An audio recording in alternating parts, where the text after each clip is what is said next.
अस्सलामुअलैकुम, सुबह बखैर, good morning, आदाब अर्ज़ है। आप देख रहे हैं बाखबर सवेरा। मैं हूँ आपके साथ मदीहा नकवी और मैं अशफाक इसहाक ज़ब्ती। उम्मीद करते हैं कि आपके दिन का आगाज़ बहुत ही अच्छा हुआ होगा, क्योंकि पिछले कुछ दिनों में ज़ाहिर है कि जो महंगाई है उसके आफ्टर इफ़ेक्ट्स तो आ रहे हैं और ज़ाहिर है कि वो फेस करने होंगे। लेकिन पिछले 3-4 दिन में पेट्रोलियम मसनूआत की कीमतों में जितना इजाफा करना था वो कर चुके हैं। अभी भी कुछ खबरें आ रही हैं कि मज़ीद कुछ होना है। वैसे मेरे तो ख्याल में अगर आलमी मंडी में अगर तेल की कीमत कम हो रही है $95 तो से भी वो नीचे आ गई है हाँ, माशाल्लाह। तो वो तो मतलब हमें भी वो ऐसी फील होनी चाहिए ना। लेकिन एक चीज़ समझ नहीं आ रही, क्या? डॉलर क्यों ऊपर जाता जा रहा है? अब तो हम मतलब अब घुटने वैसे- टेकने से कहीं ज़्यादा आगे बात पहुंच गई है, तो अब क्यों उसका असर नहीं आ रहा?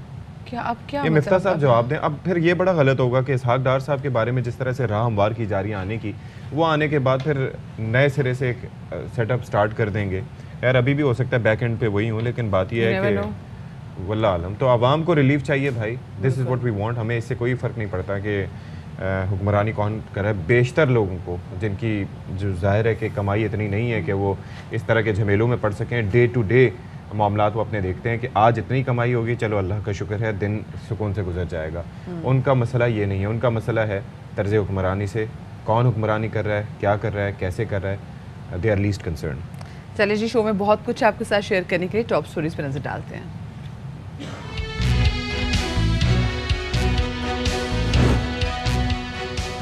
मुल्क में मानसून की मूसलाधार बारिशें, खैबर पख्तूनख्वा और गिलगित बल्तिस्तान में भी शदीद बारिशें। नदी नालों में तूग़यानी, कई अफराद रेले में बह गए। लैंडस्लाइडिंग के बाइस कई राब्ता सड़कें बंद। बलूचिस्तान में शदीद बारिश का सिलसिला जारी। क्वेटा समेत मुताद्दिद इलाकों में सैलाबी सूरत हाल। 3 रोज में सैलाबी रेलों ने 30 से ज़ायद अफराद की जान ले ली। इस्लामाबाद, कश्मीर, हज़ारा डिवीज़न और पंजाब में आज भी बारिश का इम्कान। लाहौर में बैरून मुल्क से आने वाले लाखों रुपए के पार्सल जनरल पोस्ट में गल सड़ रहे हैं। आवाम अपना सामान लेने के लिए रोज चक्कर लगाते हैं। इंतजामिया का ये कहना है कि अभी तक कस्टम्स ने कोई पॉलिसी नहीं दी।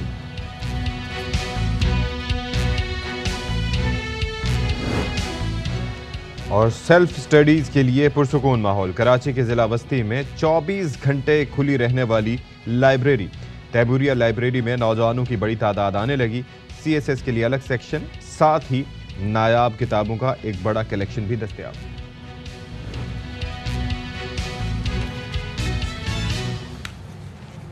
पूरे मुल्क में इस वक्त मानसून की बारिशों का सिलसिला जारी है और हमने देखा कि बलूचिस्तान में जो तबाही हुई, अब तक 30 अफराद तो मानसून की बारिशों के बाद जो सैलाबी सूरत हाल पैदा हुई उसकी वजह से लोग जाँ बहक हुए हैं। और अब सिर्फ बलूचिस्तान नहीं बल्कि महकमा मौसमियात ने तो आइंदा हफ्ते मजीद बारिशों का भी इंदिया दे दिया है। और साथ में आपको बताते चलें कि मानसून की बारिशों का आज और कल एक सिस्टम मजीद बड़ी शिद्दत के साथ एंटर होगा। और इट्स नॉट ओनली बलूचिस्तान, अभी खैबर पख्तूनख्वा में भी वैसे ही बारिशें उतनी शिद्दत से हो रही हैं और गिलगित बल्तिस्तान में भी सिचुएशन वैसी ही होती चली जा रही है। तो ये जो बारिश होती है और उसके बाद फिर ये जो सैलाब का सिलसिला है, ये बड़ा खतरनाक है। अच्छा, वो ठट्टा की साइड में देख लें, सॉरी ग्लेशियर जैसे पिघले थे हमने गिलगित बल्तिस्तान में देखा, वैसे जी। उससे आप क्या सिचुएशन हुई थी। और अब जब ये बारिशें होंगी मानसून की तो वो तो सिचुएशन जो है वो तो मल्टीप्लाई हो जाएगी। बल्तिस्तान का एक मसला ये भी है कि वो वैसे भी आइसोलेट हो जाता है जब भी जी। बारिशें होती हैं। उसकी तबाहकारियों के बाद ज़मीनी राब्ते मुनक़ता हो जाते हैं, बिल्कुल बंद हो तो जाते ये हैं। बड़ा मसले मसाइल हैं। अच्छा, ठट्टा का तस्करा हम कर रहे थे कि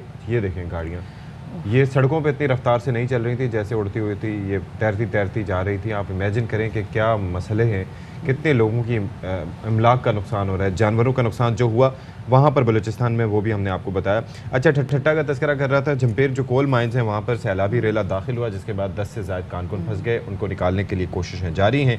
अच्छा, रोहड़ी में रेलवे कॉलोनी के घरों में पानी दाखिल हो गया। इसके साथ साथ और भी बहुत से इलाके हैं जहाँ पर सूरत हाल ठीक नहीं है। गिलगित का तस्करा कर रही थी मदिया, तो वहाँ पर गजर के इलाके में लैंड स्लाइडिंग भी हुई, जहाँ पर नदी नालों में जो मिट्टी के तोदे गिरने से उनकी सतह जो है वो ख़तरनाक हद तक बुलंद हो गई और 4 ख़वातीन भी सैलाबी रेले में बह गई। सिर्फ ख़वातीन नहीं सती बल्कि 3 बच्चों समेत दर्जनों अफराद अब तक लापता हैं, जबकि कच्चे जो मकान थे वो इन बारिशों की नज़र हो गए। लोअर दीर के नदी नाले बफरने के बाद सैलाबी रेला गाड़ी बहा कर ले गया। ये आप टेलीविजन स्क्रीन पे जो इससे पहले मनाजर देख रहे थे, अपने प्रोड्यूसर साहब से कहूँगी वो मनाजर आपके सामने दोबारा रखें। तिमरगिरा चकतरा शाहरा पर ट्रैफिक मुअत्तल है। मानसेरा में कागान से जलखड़ के दरमियान लैंड स्लाइडिंग से ट्रैफिक मुअत्तल है। अब लैंडस्लाइडिंग का भी सिलसिला हम देखने जा रहे हैं। और महकमा मौसमियात के मुताबिक आज भी इस्लामाबाद, कश्मीर, सवात, हज़ारा डिवीज़न, पेशावर, मर्दान के अलावा लाहौर, गुजरांवाला, सियालकोट, हाफिजाबाद, फैसलाबाद और सरगोदा में मूसलाधार बारिश होंगी। सो अपना जो भी दिन है और अपने जो भी दिन के काम है उस बारिशों का और मौसम को देखकर प्लान कीजिएगा। बलूचिस्तान के बेशतर शहरों में भी अगले 24 घंटों तक तेज़ और हल्की बारिश का सिलसिला जारी रहेगा। और आप सोचें कि बलूचिस्तान जिसने अब तक सबसे ज़्यादा सफ़र किया है मानसून की बारिशों की वजह से, ये जो आज और उसके बाद स्पेसिफिकली जो और बारिश शिद्दत के साथ होगी तो पता नहीं वहाँ पे क्या सूरत हाल होगी। I am sure provincial disaster management authority ने कुछ ना कुछ ज़रूर ऐसा कहा होगा कि नुकसान जो है मजीद होने से एटलीस्ट सोचा होगा। हाँ, क्योंकि जो करना था वो टाइम तो गुजर गया, उस पर खास एसएचओ नहीं किया। हमारे साथ इस वक्त अतिया अकरम जो हैं वो मौजूद है, उनसे ज़रा जान लेते कि एग्जैक्टली सिचुएशन क्या थी। ये बताएगा कि हमने साथ नाज़रीन के साथ भी शेयर किया कि कितना सफ़र किया बलूचिस्तान ने और कितनी अमवात हो चुकी हैं इन हालिया बारिशों की वजह से। अभी ताज़ा तरीन आप क्या सूरत हाल देख रही हैं? जी बिल्कुल मदीहा, बात ऐसी है कि मानसून का जो ये स्पेल दाखिल हुआ है, इन बारिशों ने जो है कोयटा समेत बलूचिस्तान में तबाही मचा दी है। महकमा PDMA की बात हो रही है तो महकमा PDMA ने जो है वो रिपोर्ट जारी कर दी है तबाही से मुतल्लिक, जिसके मुताबिक 39 अफराद जहाँ बहक हुए हैं, जिसमें तकरीबन 10 मर्द, 16 ख़वातीन और 13 बच्चे शामिल हैं। कोयटा समेत जो है बलूचिस्तान के 9 अज़ला में बहुत ज़्यादा तबाही हुई है। और अगर बात की जाए कोयटा की तो मैं जिस शाहरा पर खड़ी हुई हूँ ये सरियाब रोड का इलाका है, काफ़ी गुंजान आबाद इलाका है। मेरे अकब में देखा जा सकता है कि गुज़िश्ता रात भी बारिश होती रही। पानी सड़कों पर इस कदर ज़्यादा बह रहा है जैसे नदी नालों का मंजर पेश कर रहा है। गटर और जो सीवरेज का निज़ाम है वो उबल कर बाहर आ गया है। इसके साथ साथ महकमा PDMA ने सिर्फ सोचा ही नहीं, इस हवाले से कोई इक़दाम नहीं हुए। मैं आपको यहाँ पर बताती चलूँ कि गुज़िश्ता रोज़ हम जहाँ ये दीवार गिरी थी सरियाब, अभी यहाँ से कुछ दूर ही है वो इलाका, वहाँ जब मैं गई तो मदीहा इंतहाई अफसोसनाक मनाजिर मैंने देखे कि वहाँ पर एक ही घर के 6 अफराद उस दीवार के नीचे आने की वजह से मरे थे और वो जाम बहक होने वाले अफराद की लाशें पानी में सड़ रही थी। हुकूमत, ज़िला इंतज़ामिया का कोई बंदा वहाँ नहीं पहुँचा, एक कोहराम मचा हुआ था। लाशें जो हैं वो सड़ रही थी। अपनी मदद आप के तहत उन्होंने उन लाशों को निकाला और उसके बाद उन लाशों को गुस्ल किस तरीके से दिया कि जगह नहीं थी, इस कदर पानी खड़ा हुआ था कि उनको गुस्ल दिया जा सकता। उन्होंने चरपाइयों पे लिटा के उन लाशों को गुस्ल दिया है। एक ही घर के 6 अफराद उस दीवार के नीचे आके मरे। खाने के लिए उनके पास कोई सामान नहीं था। ज़िला इंतज़ामिया, महकमा PDMA के कान पे जूं तक नहीं रेंगी। 4 जो हैं वो उनको टेंट फराहम किए गए। और मैं यहाँ पर बताती, मतलब आप बात करिए कि एक ही घर के 6 अफराद जो है ना छत गिरने से इनकी डेथ हो गई और उसके बाद इनकी लाशें गल सड़ रही थी। इमदादी कार्रवाई कुछ हुई नहीं। अपनी मदद आपके तहत इनकी लाशों को निकाला गया, 4 पहियों पे इनको गुस्ल दिया गया। ये सुन रही मेरे रोंगटे खड़े हो रहे हैं। तो ये हुकामे वाला ये नहीं देख रहे कि एग्जैक्टली हो क्या रहा। हम तो कराची में बैठे हुए हैं, जो वहाँ बैठे हुए हैं वहाँ पे वो लोग क्या कर रहे हैं बैठ के। मदीहा, मनाजिर ऐसे थे कि रोंगटे खड़े होना तो अलग बात है, मेरी रूह कांप गई थी उन लोगों के जो है वो जिस तरीके से रो के बैन कर रहे थे और वो कह रहे थे कि गुज़िश्ता रात से जो है जिस बंदे से हमने बात की वो बंदा भी उस सैलाब का जो पानी था उसमें क्या था और उसकी सांस बंद हो गई थी। अहले इलाका ने अपनी मदद आपके तहत को जल्दी निकाला और ये जो 6 लाशें जिनका मैं जिक्र कर रही हूँ ये पानी में मेरे सामने सड़ रही थी और वहाँ पर लोगों ने मदद की और आके उन लाशों को निकाला है। जिला इंतजामिया की जानिब से जहाँ पर कोई बंदा वहाँ नहीं गया। बिल्कुल ऐसा ही है और अल्लाह ताला रहम करे सबके हाल पे और थोड़ा सा होश के नाखून ले गवर्नमेंट भी और जो प्रोविंशियल डिजास्टर मैनेजमेंट अथॉरिटी है जिसका काम वैसे तो प्रिवेंशन होना चाहिए लेकिन वो मैनेज भी नहीं कर पाते जब डिजास्टर हो जाता है। क्या क्या किया? अब बाद में रिपोर्ट जारी कर रहे हैं, आप बता रहे हैं कि कितने लोग मर गए हैं। ये हो गया है, अब हम टेंट लेके पहुंचते हैं, ऐसा नहीं होना चाहिए बिहेवियर, थोड़ा सा मैनेज करना चाहिए क्योंकि इस हवाले से प्रेडिक्शंस थी कि रेंज होंगी और खासतौर पर जो बलूचिस्तान का इंफ्रास्ट्रक्चर है वहाँ पर बड़े मसाइल हैं। अच्छा जी, लाहौर में क्या सूरत हाल है, क्या सिचुएशन है, क्या क्या बारिश का स्पेल वहाँ पर सूरत हाल ख़राब कर सकता है, इस पर बात कर लेते हैं। अलमास अहमद खान हमारे साथ मौजूद हैं। अलमास, बताइएगा कि क्या सिचुएशन है। पहला जो स्पेल हुआ मानसून का, कहा जा रहा है कि उसके बाद हालत काफ़ी ख़राब है, मज़ीद भी इम्कानात है बारिश के। जी हाँ, आज अभी तो जैसे आप देख रहे होंगे मैं धूप में खड़ा हूँ और धूप वक्त ऐसी है कि जब लाहौर में हो जाए, हवा में नमी का तनासब बहुत ज़्यादा हो। मसलन इस वक्त 70 से 75 हवा में नमी का तनासब है, 75%। जब हवा में नमी का तनासब हो और ये हवा ना चल रही हो तो फिर बहुत ही बुरा हाल होता है। लाहौर वालों का भी कराची की तरह हब्स हो जाती है और शदीद हब्स है। इस वक्त भी धूप भी निकली हुई है, लेकिन लाहौर वालों को दोपहर के बाद महकमा मौसमियात ने कुछ नवीद सुना दी है कि एक अच्छा मौसम होने वाला है। उनका ये कहना है कि दोपहर के बाद दोपहर के वक्त हल्की और लाइट से मॉडरेट बारिश हो सकती है और हवा भी चलेगी, गरज चमक के साथ बारिश होगी, लेकिन बहुत ज़्यादा बारिश नहीं होगी कराची और बलूचिस्तान की तरह। लाहौर में उन्होंने ये इंतज़ाम कुछ कर रखा है कि इससे पहले ही जो नाले थे वो साफ़ कर लिए हैं। जो पूरे शहर से 5-6 नाले गुज़रते हैं वो साफ़ अभी भी हो रहे हैं और कुछ कर भी लिए हैं, यानी बहुत ज़्यादा नुकसान नहीं होगा जिस तरह कराची और कल कोयटा की तरफ हुआ है। ये तो अल्लाह को ही पता है कि कितनी बारिश होगी, लेकिन आज के दिन के लिए मैं ये बता सकता हूँ कि महकमा मौसमियात से जो हमारी बात हुई है वो लाइट टू मॉडरेट दोपहर के वक्त हो सकती है और रात के वक्त भी ये बारिश हो सकती है।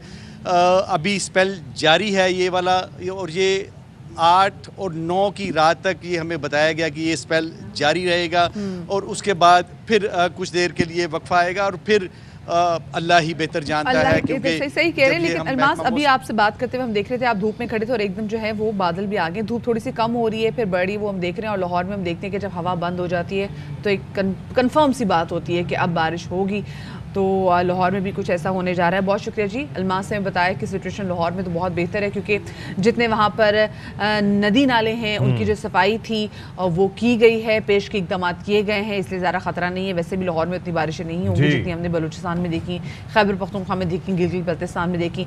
कराची की सूरत हाल के हवाले से हम बात करेंगे, क्योंकि कराची में हमने वहाँ देखा है कि बारिश जो है ना वो चाहे 1 घंटे की हो जाए, लेकिन जो उसके बाद की सूरत हाल होती है वो काफ़ी ज़्यादा ख़राब होती है। और एक बड़ी वजह यही है कि ये नालों की वैसे सफाई नहीं की जाती जो करनी चाहिए, निकासी नहीं होती, पानी खड़ा रहता है। और आप यकीन कीजिए कि जितना पानी सड़कों पर मौजूद होता है उसके अंदर गाड़ियों का ख़राब होना, फिर खड्डों की वजह से आप एंटिसिपेट ही नहीं कर पाते। लोगों के सस्पेंशन में काम निकल आता है, बाइक्स वाले बेचारे गिर जाते हैं, गाड़ियों वाले फंस जाते हैं, क्योंकि दरमियान में सड़क के वैसे तो चलो ठीक है, आप आंखें खोल के यूं जा रहे होते हैं जैसे वीडियो गेम देख रहे होते हैं, अपनी जान बचाने के लिए आपको पता होता है कि कहाँ कोई मेन होल है। ऐसी सिचुएशन में आप क्या कर सकते हैं? तो जाहिर है कि अब क्या हिफाजती तदाबीर की जा सकती हैं इख्तियार, और कराची ट्रैफिक पुलिस की जो हेल्प डेस्क जो है अगर वो एग्जिस्ट करती है तो किस तरह से शहरियों की मदद करती है और ख़ुद ट्रैफिक पुलिस को किन मसाइल का सामना है, इसी से मुताल्लिक हमारे रिपोर्टर अफजल खान ने DIG ट्रैफिक अहमद नवाज चीमा से गुफ्तगू की है। आपको दिखाते हैं। देखिए, कराची में मानसून बारिशों का सिलसिला वक्फे से जारी है और ऐसी सूरत हाल में बाज़ मुकामात पर कराची की सड़कें तालाब का मंजर पेश करती हैं और इस सूरत हाल में शहरियों का परेशान होना फितरी है।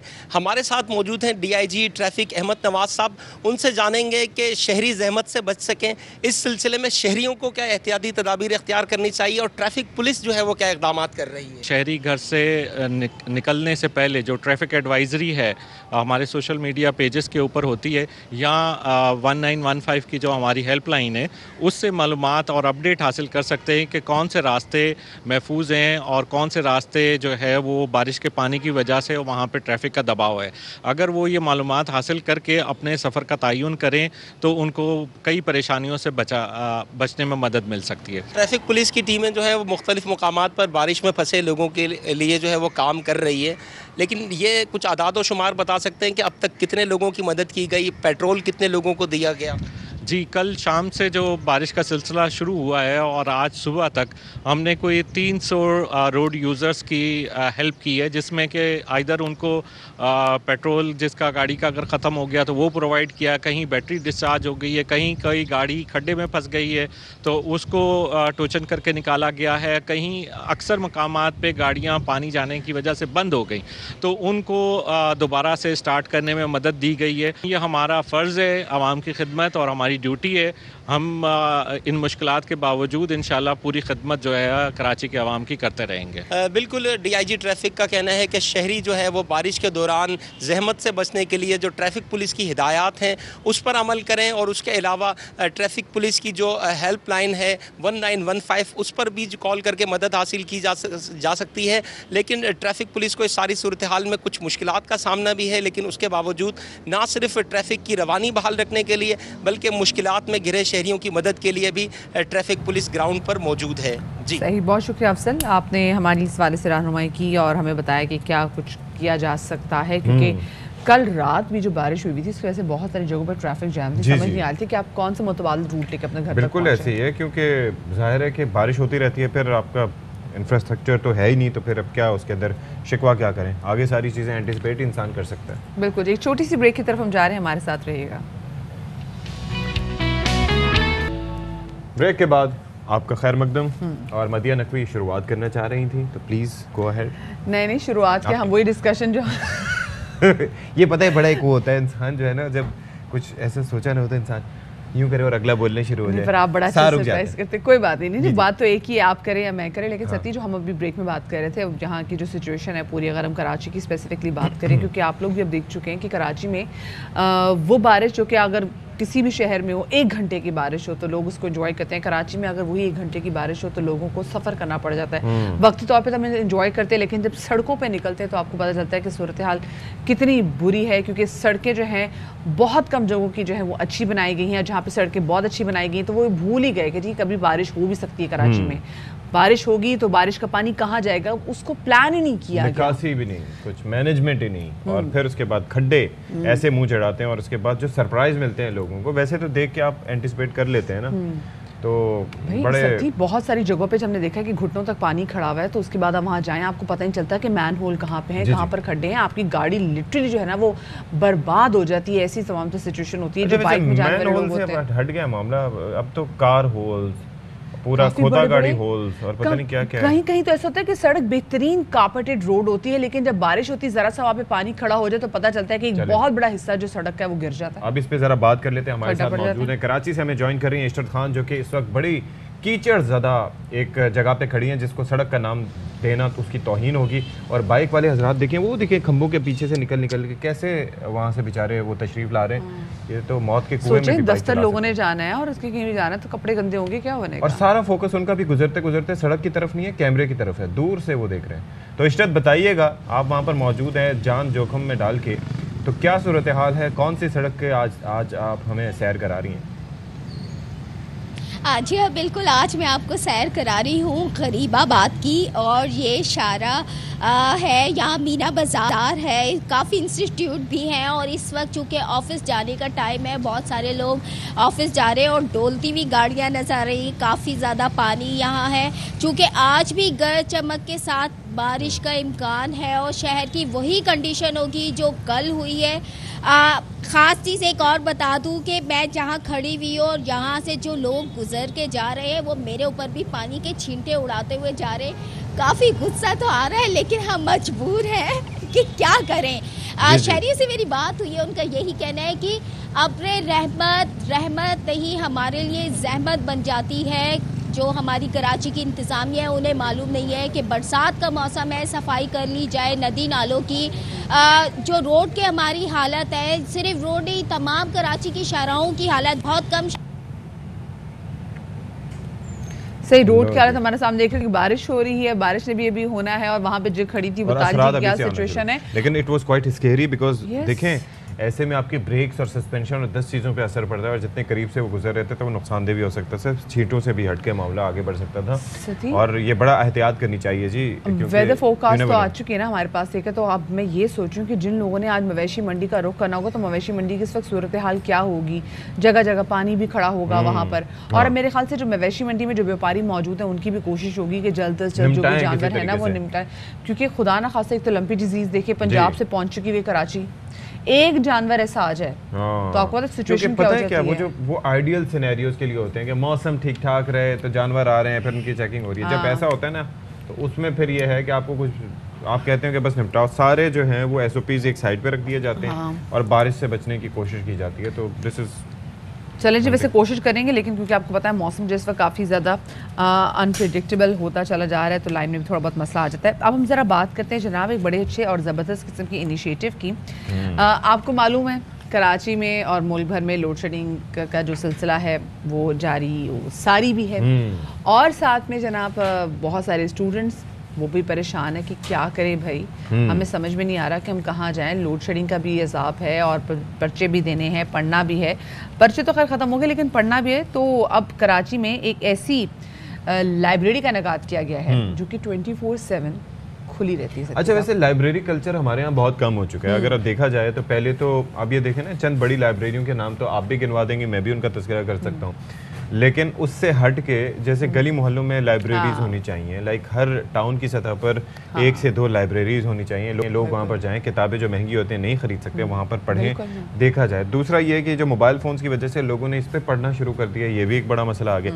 यू रिमेंबर आपने वहाँ पर शारा फैसल पर एक लाइब्रेरी थी, वो स्ट्रीट लाइब्रेरी थी क्या था, जिसके लिए आपने एक रिपोर्ट भी बनवाई थी। जी बिल्कुल बिल्कुल, वहाँ से लोगों ने किताबें चोरी करने लग गए थे माशाल्लाह से। फिर उन्होंने उस लाइब्रेरी के फिर उसको लॉक लगा दिया जी, जो वहाँ पे अलमारियाँ नहीं, मैं वहाँ पर अक्सर जब गुजरना होता है वहाँ से, तो वहाँ पर ये है कि एक सिक्योरिटी गार्ड एट टाइम्स बैठा होता है और वहाँ पर उनको लगे होते हैं ताले जी। अब उसके अंदर भी लोग इल्म हासिल करने से ज्यादा ये सोचते हैं कि इनकी किताबों को बेच कितने में सकते हैं, कितने का वो होता है। तो हमारे यहाँ ये कल्चर खत्म होता जा रहा है। जो तरक्की याफ्ता ममालिक के सतह भी आपने बात की जी फ़ोन्स की, ठीक है जी, टेक्नोलॉजी बड़ी तरक्की कर चुकी है और आप कहते हैं जी हम बुक्स जो है वो फ़ोन पे पढ़ लेते हैं, अपने आईपैड पे पढ़ लेते हैं, लेकिन जो तरक्की याफ्ता ममालिक भी हैं वो भी लाइब्रेरी डेज़ का इनेकाद बाकायदगी से करते हैं। वहाँ पर भी लाइब्रेरीज खोली जा रही है। सिर्फ ये नहीं कि बड़े लोग, बच्चे वो अभी से ही बच्चों के अंदर जो है वो रीडिंग हैबिट्स डेवलप कर रहे हैं। और सच्ची ये बहुत ज़्यादा ज़रूरी है कि माएँ भी जाएं, बाप भी टाइम निकालें, जाएं लाइब्रेरीज में, छोटे छोटे बच्चों को लेकर जाएं। वजह उसकी ये है कि बच्चे वो नहीं करते जो आप कहते हैं,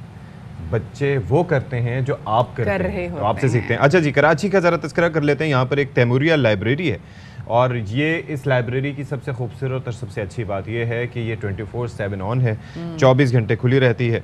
अच्छा, 24/7 है या नहीं है ये ज़रा पूछ लेंगे कि 7 दिन खुली रहती है, क्या चक्कर है। अच्छा, उसके बाद ये है कि बहुत से स्टूडेंट्स ऐसे होते हैं जिनको दिन में मौका नहीं मिलता स्टडीज़ करने का, कई मसरूफियात होती हैं, वो रात को यहाँ पर आके अपना वक्त गुजारते हैं और यहाँ पर आकर स्टडीज़ करते हैं। तो ये बड़ा अच्छा एक इनिशिएटिव है, तो इसी पर ज़रा हम बात कर लेते हैं। बिल्कुल जी, डिप्टी कमिश्नर सेंट्रल ताहा सलीम इस वक्त हमारे साथ मौजूद हैं और उनसे ज़रा जान लेते हैं कि एग्जैक्टली क्या ये ऐसा ही है कि 24/7 लाइब्रेरी ये लोगों के लिए हाजिर है। अस्सलाम वालेकुम जी, ताहन वेलकम टू बाखबर सवेरा। कुछ इस लाइब्रेरी के हवाले से बताइएगा। हमने तो कुछ कोशिश की कि लोगों को बता सके कि लाइब्रेरी कैसे काम कर रही है और क्या ये वाकई 24/7 लाइब्रेरी है जो लोगों के लिए अवेलेबल है। अब है क्योंकि पिछले एक्चुअली अगर हम डिस्ट्रिक्ट सेंट्रल के अंदर देखें तो डिस्ट्रिक्ट म्यूनसिपल कॉर्पोरेशंस के पास कोई 11 के करीब लाइब्रेरीज हैं। ओके। एंड जिस तरह से एक रूटीन होता है कि ऑफिस टाइम्स पे खुली हैं उसके बाद बंद हो गई हैं, तो ये सिलसिला था। तो हमने ये एक पायलट प्रोजेक्ट किया एंड उसके अंदर हमने ये किया कि अपने स्टाफ को वहाँ पे एक्स्ट्रा स्टाफ दे के शिफ्टों में हमने इसको 24/7 करना शुरू किया। तो जब ये एक की है तो उसका बहुत ज़बरदस्त रिस्पांस है और ये वाकई 24/7 है। 7 का मतलब कि इट्स ओपन ऑन संडे। जी जी, 24 आवर्स इन 7 डेज। या तो अराउंड द क्लॉक ओपन है और वो फीजिबल इस वजह से बिकॉज डीएमसीज या district municipal corporations have enough staff कि उनको हम शिफ्टों में कर सकें।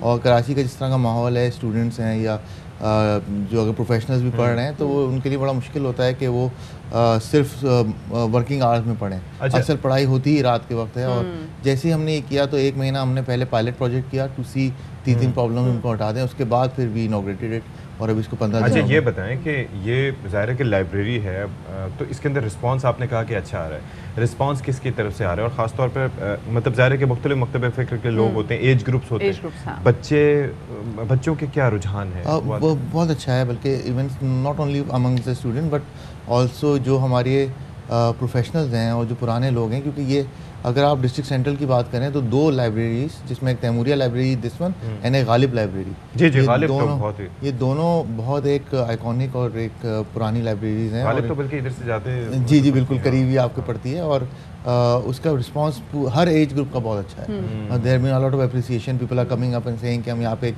छोटा सा इवेंट कर लेते हैं और सारी चीज़ें कर लेते हैं। तो बड़ा अच्छा रिस्पांस है और आपको मैं बताते हुए खुशी भी मुझे हो रही है कि सिंध गवर्नमेंट ने इस बजट में इनकी रेनोवेशन के लिए पैसे भी रखे हैं इन दोनों लाइब्रेरीज़ की। अच्छा। तो हमारा पूरा प्लान है कि इस 1 साल में इसको प्रॉपर डिजिटलाइज कर लें, जो एक इंटरनेशनल लेवल की लाइब्रेरी होती है उस पर ले जाए इसको। ज़बरदस्त। तो ये बताइएगा कि क्या स्पेसिफिक सेगमेंट्स भी हैं इस लाइब्रेरी में, पोर्शंस बनाए जैसे बच्चों के लिए लाइब्रेरी का बिल्कुल अलग जो है वो सेक्शन हो, और क्योंकि मैं देखती कि CSS के बहुत सारे स्टूडेंट्स जो हैं वो भी आ रहे हैं इस लाइब्रेरी में पढ़ने के लिए, तो क्या उनके लिए कोई स्पेसिफिक सेक्शन आप लोगों ने बनाया हो? गोशाए तन्हाई जिसे कहा जाता है।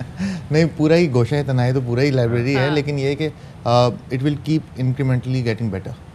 अभी जो था, हमें ज़रूरत ये थी कि बच्चों को टाइम ऐसा दिया जाए कि वो कभी भी आ जाएं और पढ़ लें, और उसके साथ साथ ये एक अबंडेंट बिल्डिंग थी, वहाँ पे हम पब्लिक प्राइवेट पार्टनरशिप के तहत एक IT सिटी बना रहे हैं, जो कि काफ़ी आप शायद सुन भी रहे हैं, और उसका बड़ा अच्छा रिस्पॉन्स है। तो इट विल बी, हमारा एम ये है कि इसको एक एजुकेशनल हब बनाएं सेंट्रल में, और अब नेक्स्ट स्टेप हमारा ये है कि हम हर सब डिवीज़न में, क्योंकि डिस्ट्रिक्ट सेंट्रल में 5 सब डिवीजन है, एक इस तरह की लाइब्रेरी। लेकिन वही बात आ गई ना कि इसके अंदर फ्रेगमेंटेशन बहुत ज़रूरी है, कि जाहिर है कि बच्चे हैं, उनका अलग कुछ और है, फिर उनको खामोश करके बिठाना कंपैरेटिवली इट्स क्वाइट डिफिकल्ट, और उनका सेक्शन बड़ा कलरफुल भी होना चाहिए ताकि वो खुशी जाएं और वो कहें कि अच्छा भी अपीलिंग हो। ऐसे ही है वैसे यहाँ पे भी, ऐसे ही है यहाँ पे, but it will keep getting better. अलग अलग हैं, मतलब CSS की अलग है, मेडिकल की अलग है, लॉ का सेक्शन अलग है। अच्छा, एक और चीज़ भी है ना कि अब जैसे हमारे पास, आपको पता है कि मोबाइल फ़ोन में सारी दुनिया में दस्तयाब हो जाती है, नॉलेज हो ना हो, इन्फॉर्मेशन बहरहाल होती है। तो लोग उससे अच्छी बात है, नॉलेज और इन्फॉर्मेशन में फर्क है। तो फिर उसके अंदर ये है कि लोगों को उस जानिब कागज़ की तरफ राग़िब करना, किताबों की तरफ, यानी कि एक फिजिकली हम तो ये समझते हैं कि भाई वो उसकी बात ही कुछ और है ना, कि आप इसके अंदर पढ़ रहे हो, आंखों के लिए भी नुकसानदेह, ये कंपैरेटिवली बेहतर भी रहता है और आप इससे रिलेट भी कर सकते हैं। तो ये कैसे उनको, अब तो ऑनलाइन स्टडीज़, ऑनलाइन लेक्चर, हर चीज़ ऑनलाइन, कोविड के बाद तो ये चीज़ें जो है ना और फास्ट पेस्ड हो गई हैं। और देखिए, हमारी लड़ाई नहीं है ऑनलाइन के साथ, बल्कि वी वेलकम इट। हमें ज़रूरत इस बात की है कि हम अडॉप्ट करें। हाँ, देखिए, हम कितना भी कुछ बोलते रहें, लेकिन कोई भी बच्चा अगर उसको मोबाइल में अवेलेबल है, तो why would he go out of his house and go and try to search the book और जाके करें। नीड इस बात की है कि हम पेस अप करें और उसके साथ जाएं। But there are lot of books जो कि बैन भी हो जाती हैं, बहुत सारी किताबें ऐसी जो कि बहुत नायाब हैं, जो कि आपको ऑनलाइन भी अवेलेबल नहीं होती, and they are research journals as well, जिनके लिए आपको पे करना पड़ता है। तो जो मैं आपको बात कर रहा हूँ ना कि डिजिटलाइजेशन की तरफ हम लेके जाएंगे, सिंध गवर्नमेंट ने पैसे रखे हैं इस बार बजट के अंदर। अच्छा। तो हमारा कॉन्सेप्ट ये है कि हम अडॉप्ट करें towards the new modern technologies, कि उसके अंदर इंटरनेशनल रजिस्टर्स हमारे पास मौजूद हों, हमारे पास रिसर्च जर्नल्स मौजूद हों, कैटलॉगिंग उसकी ऑनलाइन हो, तो वो सारी चीज़ें करेंगे तभी बच्चे आएंगे। अच्छा, एक और चीज़ मैं सोच रही थी, आपका तो 24 आवर्स जो लाइब्रेरी वो ओपन होती है, तो रात के टाइम तो मसला चलता तो नहीं होता, सिक्योरिटी पूरी है, मतलब हम जाए तो हमें हो कि हम सुकून से लाइब्रेरी में बैठ के पढ़ के ही आ रहे हैं? बिल्कुल पूरी है। इनफैक्ट पुलिस भी और सिंध रेंजर्स भी इसको जो है देख रही होती है। इनफैक्ट DG रेंजर्स खुद आए थे और उसको देख के गए थे। पता चले किताबें थाम के मोबाइल छोड़ के आते कि अब किताब पकड़ रह गई है, मोबाइल चला गया और घड़ी भी चली गई साथ में। नहीं, सिक्योरिटी पे हमने बिल्कुल ध्यान दिया हुआ है इसका, और ये बिल्कुल मेन रोड पे है, और इसके अंदर सिंध पुलिस भी और सिंध रेंजर्स भी हमारे साथ ऑन बोर्ड है। चलें, ज़बरदस्त ज़बरदस्त, बहुत शुक्रिया ताहा सलीम साहब, आप तशरीफ़ लाए, डिप्टी कमिश्नर स्टिल। और जिस तरह से बारिश के मौसम में आप जिस रास्ते को अबूर करते हुए, सड़कों की हालत ज़ाहिर तो आपने देखी होगी, तो आप पहुंचे होंगे, तो मेरा डिस्ट्रिक्ट नहीं है तो हाँ, लेकिन फिर भी मतलब हम शुक्रगुजार हैं आपसे। Thank you so much. आप तो परेशानी हो गए परेशानी हो गई कि वो मेरे पे तो नहीं डाल रहे, बारिश का पानी खड़ा हुआ है। तो हमारे साथ मौजूद थे और हम बात कर रहे थे जी तैमूरी लाइब्रेरी के हवाले से, और लाइब्रेरीज का जितना किया जाए उतना ही अच्छा होता है। और बहुत सारे हम देखते हैं कि बहुत सारे मोहल्लों में देयर वाज अ टाइम हुआ करती थी, फिर अच्छा लाइब्रेरी नहीं भी होती थी, तो जो बड़े बुजुर्ग होते थे वो वैसे कोई ना कोई ऐसी किताब लेके बैठ जाते थे, बच्चों के आसपास बैठ जाते थे और वो उनको सुनाया करते थे। पहले तो मसाजिद में भी ये सिलसिला होता था कि मतलब होता था, लेकिन अब ये है कि वो काफ़ी हो गया, दोबारा से इस तरफ हमें जाना चाहिए। अच्छा जी, एक ख़बर आप तक पहुँचा रहे हैं जी, और ख़बर है वो कोविड से मुतालिक, कोरोना से मुतालिक, और वो ये है कि गुज़िश्ता 24 घंटे के दौरान द थ्रेट इज़ रियल, 9 अफराद अपनी ज़िंदगी की बाजी हार चुके हैं मुल्क में कोरोना से। और NIH का कहना है कि कोरोना के 165 मरीजों की हालत तशवीशनाक है। बिल्कुल जी, और जहांगीर खान हमारे नुमाइंदे हमारे साथ मौजूद हैं। जहांगीर, कल का जो दिन था उसमें तो कोई एक भी जो उसमें कैजुअलिटी नहीं थी, और अब आज एकदम से हम 9 बात देख रहे हैं, सिचुएशन तो लग रहा है कि आउट ऑफ कंट्रोल हो गई है। पाकिस्तान में बदकिस्मती से एक बार फिर कोरोना वायरस सर उठाने लगा है। जून के वक्त में कोरोना केसेस की तादाद में इजाफे का एक नया सिलसिला शुरू हुआ, जो ताहाल जारी है, और काफ़ी तवील वक्फे के बाद आज बदकिस्मती से पाकिस्तान में 9 मरीज कोरोना के जहां बहक हो गए हैं। जो कौमी शरह है मस्बत केसेस की वो 3.77% रिकॉर्ड की गई है। गुज़िश्ता 24 घंटों के दौरान 23,125 अफराद के टेस्ट किए गए, जिनमें से 872 मस्बत पाए गए हैं। NCOC के मुताबिक मुल्क में इस वक्त की 165 मरीज ऐसे हैं जिनकी हालत तशवीशनाक बताई जा रही है। दूसरी जानिब अगर देखा जाए तो पाकिस्तान के 25 ऐसे अजला हैं जो कोरोना के हवाले से हुकूमत जिनको हसास समझती है, वहाँ पर अगर रेशो देखी जाए तो वो भी बढ़ती चली जा रही है। आज की अगर हम बात करें तो कराची में कोरोना मस्बत केसेस की जो शरह है वो 6.49% रिकॉर्ड की गई है। लाहौर में 5.89%, सवात में 5.19%, जबकि मुजफ्फराबाद आज़ाद कश्मीर में ये शरह 6.25% रिकॉर्ड की गई है।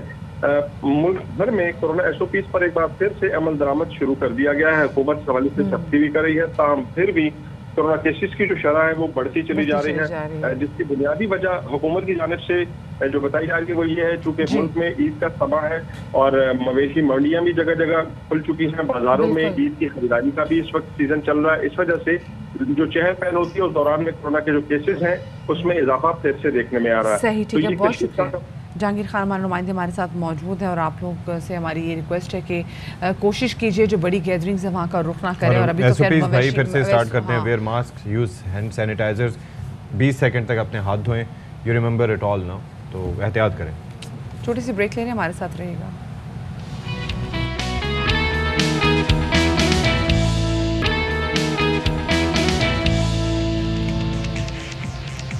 जी जनाब, तो welcome back after the break. अभी आपको बताएं कि मुख्तलिफ ममालिक से आए हुए लाखों रुपए के parcel general post office Lahore के इंटरनेशनल मेलिंग ऑफिस डिपार्टमेंट में गल सड़ रहे हैं, जिन्हें अब चूहे भी खा रहे हैं। और इंतजामिया ये कह रही है जनाब कि अभी तक कस्टम ने किसी किस्म की जो पॉलिसी है वो इससे मुतालिक दी नहीं है। तो हम क्या करें, जो कीमती पार्सल्स आए हुए हैं बैरून मुल्क से वो गलने सड़ने पर मजबूर है। तो हसन हफीज़ हमें मजीद बताएंगे इससे मुतालिक। बिल्कुल जी, बैरून मुल्क से आने वाला लाखों रुपए का सामान जो है वो लाहौर इंटरनेशनल मेल ऑफिस में आता है और यहाँ से उन लोगों तक पहुँचाया जाता है जिनके लिए वो सामान आया होता है। लेकिन इस वक्त सूरत हाल ये है कि यहाँ पर इंटरनेशनल मेल ऑफिस में लाखों रुपए का सामान मौजूद है, लेकिन उसका कोई SRO नहीं है, कोई पॉलिसी मुरतब नहीं की गई है कस्टम्स की जानिब से, जिसकी वजह से तमाम लोगों को फेस करना पड़ रहा है जिनका सामान यहाँ पर आया हुआ है। और अगर मेरे कैमरामैन आपको दिखाएँ, यहाँ पर लाखों का सामान, यहाँ पर इम्पोर्टेड शूज़ हैं, इसके साथ साथ जो कीमती अशिया हैं, पर्स हैं और दीगर जो यहाँ पर खाने पीने की अशिया है, इवन यहाँ पर चॉकलेट्स, खजूरें और ऐसे खाने पीने की चीज़ें भी मौजूद हैं जो यहाँ तकरीबन 3 हफ्ते से यहाँ पड़ी हुई हैं और वो गल सड़ रही हैं। हमारे साथ मौजूद हैं कंट्रोलर इंटरनेशनल मेलिंग समन शेराजी। क्या प्रॉब्लम है? यहाँ पर लाखों रुपए का सामान पड़ा हुआ है और वो चूहे खा रहे हैं, गल सड़ रहे हैं, वजह क्या है? अच्छा, इसमें इस तरीके से है कि कस्टम्स की तरफ से 19 मई 2022 को एक SRO 598 आया है और उसके तहत जो भी गिफ्ट आइटम्स बैरून मुल्क से लोग यहाँ पर पाकिस्तान भिजवा रहे हैं वो डिटेन किए जा रहे हैं। हमें इसमें डिफ़िकल्टी ये आ रही है कि कैटेगरीज़ हमें नहीं बताई गई या क्लैरिटी नहीं है उसमें कि कौन सी चीज़ डिटेन करनी है और उसको रिलीज़ कब करना है। मतलब डिटेंशन कस्टम नहीं करनी है लेकिन कैटेगरीज़ नहीं है। अब एडिबल आइटम्स हैं, चॉकलेट्स हैं, खजूरें हैं, वो भी आप कितनी देर तक इस एनवायरनमेंट में डिटेन कर सकते हैं। सो सूनर और लेटर हमें ये जानना है और उसको रिलीज़ करना चाहिए कस्टम को, जो आइटम्स एडिबल और उसके अलावा जूते हैं, बैग्स हैं, कॉस्मेटिक्स हैं, बच्चों के फूड आइटम्स हैं। सो ये डिफ़िकल्टी हमें थोड़ी सी फेस कर रहे हैं कस्टम की तरफ से। बहुत सारे लोग भी अपनी चीज़ें लेने के लिए आए हुए हैं। यहाँ लोगों से बात करते हैं। जी, आपकी क्या चीज़ है यहाँ पर? 2 पेयर ऑफ शूज़ हैं और 2 हैंड बैग्स हैं और वो इन्होंने यहाँ पे डिटेन कर लिया है। जो माकूल क्वांटिटी में जो आप तादाद में चीज़ें लेके आ रहे हैं वो आप मतलब ला सकते हो, उस पर कोई मसला नहीं। ये सूरत हाल है लाहौर मेलिंग ऑफिस की और यहाँ पर लोग परेशान हैं और ये कब तक परेशान रहेंगे? इंतज़ामिया की तरफ से भी कोई इस पर एक्शन नहीं लिया जा रहा है और लोग शदीद परेशान हैं और इस हवाले से दिन ब रोज़ाना आते हैं और अपनी हाज़िरी लगवाते हैं, रिक्वेस्ट करते हैं और फिर वापस चले जाते हैं। जी, आई होप कि सेगमेंट के बाद जो कस्टम हुकाम है वो भी सोचे कि भाई लोगों का कीमती सामान है, बच्चों का एडिबल आइटम्स है, बच्चों के आइटम्स हैं, बहुत सारी ऐसी चीज़ें होती हैं जो बच्चों की यहाँ पे अवेलेबल नहीं होती, तो देखना चाहिए भाई कि क्या। एक ब्रेक लेते हैं जी, ब्रेक के बाद आएंगे। जी जनाब, अस्सलाम वालेकुम। बाखबर सवेरा में एक बार फिर से आपका खैर मकदम है। वक्त है 10:04 और एक बार फिर से आपके सामने मौजूद हैं। तारुफ मदिया नकवी ने करवा दिया था सुबह 9 बजे। दोबारा इसलिए करवाना ज़रूरी नहीं है क्योंकि आप एक साथ हमारे शो से जुड़े रहते हैं ना, तो आपको याद होना चाहिए हमारा नाम है। नाम किस नाम से नाम भी याद हो, मैं फंस गई मेरी ज़बान। नाम भी याद हो भाई। काम हमारा याद रहे।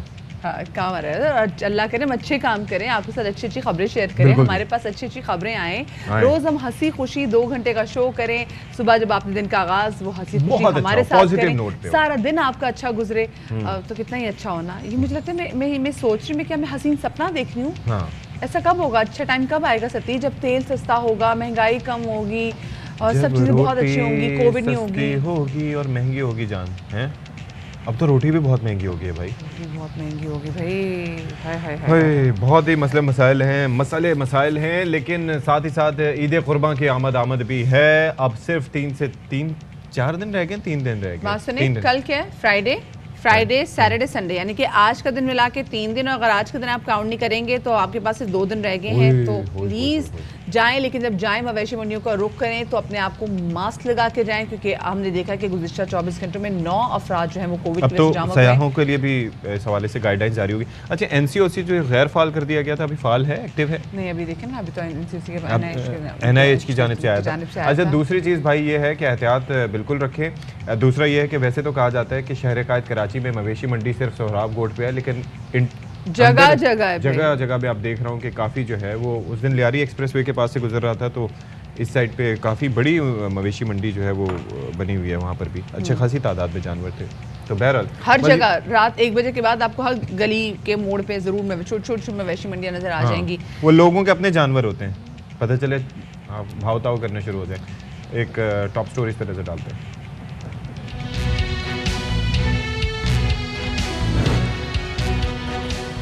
पेशे के एतबार से खाकरोब, लेकिन किरदार बहुत बड़ा। कराची में खाकरोब की फर्शनासी ने तारीख रकम कर दी। कचरे में आने वाली भारी रकम ताजर को वापस लौटा दी। सॉलिड वेस्ट मैनेजमेंट की इंतजामिया का खराज तहसीन।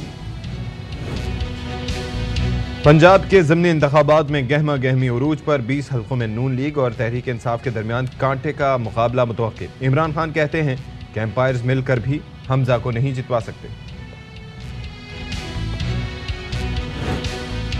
और बड़ी ईद में सिर्फ 3 रोज बाकी रह गए। मवेशी मंडियों में खरीदारों का रश पड़ने लगा। खरीदारी के लिए भाव ताव तेज हो गया। पेशावर की मंडी में पांडा और शेरों की धूम।